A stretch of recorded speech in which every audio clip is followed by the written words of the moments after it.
But there are some general advices and some mindsets that you can adapt, that you can try to achieve in order to think outside of the box. So,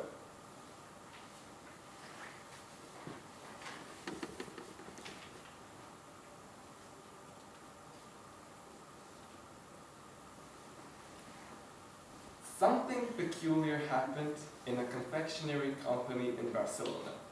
Managers sat down trying to find a brand for their new product and kept failing with all ideas. And finally, one manager stood up and said, okay, let's try this. What they tried was to ask a world-renowned artist to draw a logo for their candy. Now, as you can imagine, appreciated artist does not design logos for candies. He has exhibitions. He has his work admired in museums all over the world.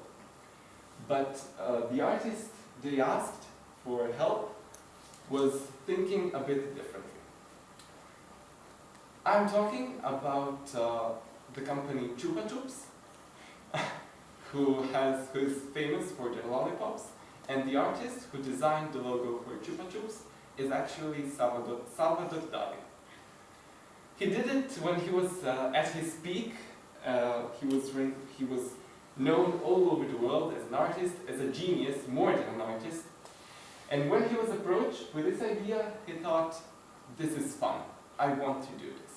He was not thinking about his reputation, he was thinking about the idea. And basically, the first thing, and if you can only remember one thing, then this is the thing to remember. Don't judge. Refer judgment when generating ideas. It's the basic rule that will allow ideas to generate. Because in order to come up with a good idea, we need both divergent and convergent thinking. Divergent allows us to generate ideas, whereas convergent allows us to minimize it and end up with only one. But if we, as soon as we come up with an idea, evaluate it, then come up with another idea and evaluate it again, we end up with a lot of overanalyzed ideas we cannot use.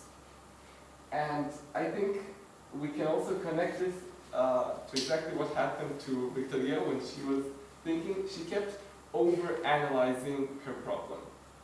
And it stopped her to generate an idea. Basically, we would like to call this principle hold back the river. And that's why on the visual you can see a dam. I hope you all know the song as well. Hold back the river. The thing is, it's not just about judgment, it's also about negative thinking. We need to be gentle with an idea, be aware that it is raw material. We need to force ourselves to first ask, okay, what is good about this idea? What can I use? And in the end, be aware that it takes a lot of work for it to be usable. Okay?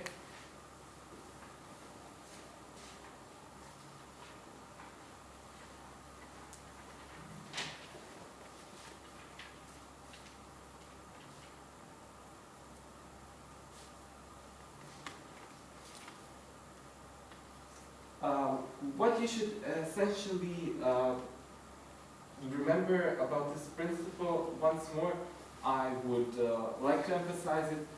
It is essential to start with it. So, whenever we are generating ideas, do not judge.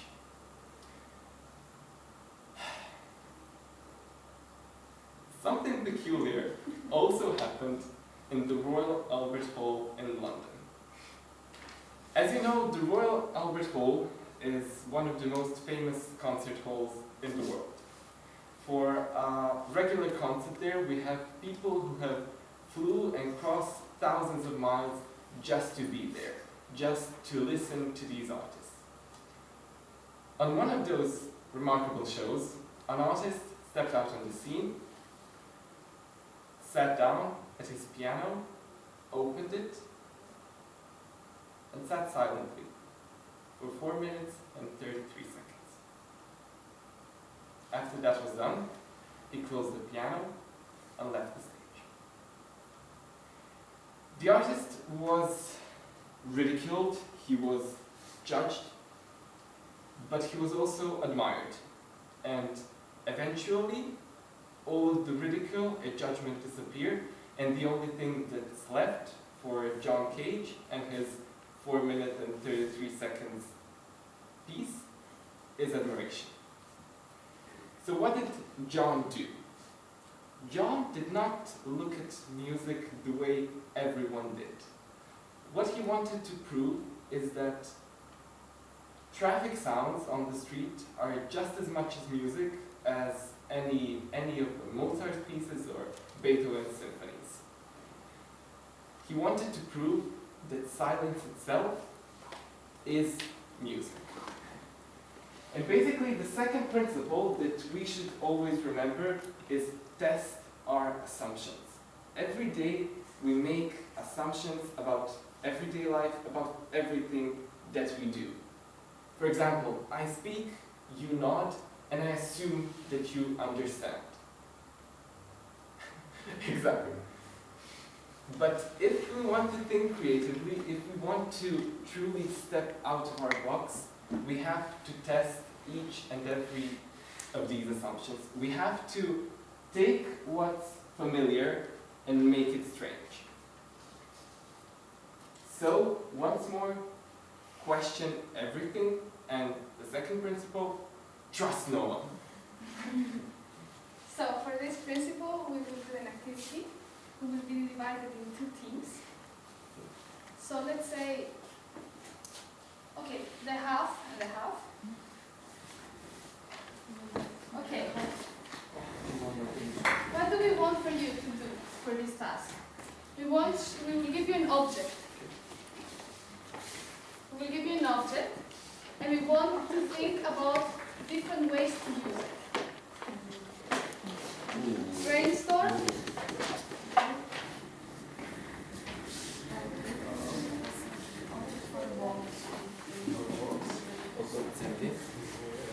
Okay, and also for this exercise you will have 263 seconds.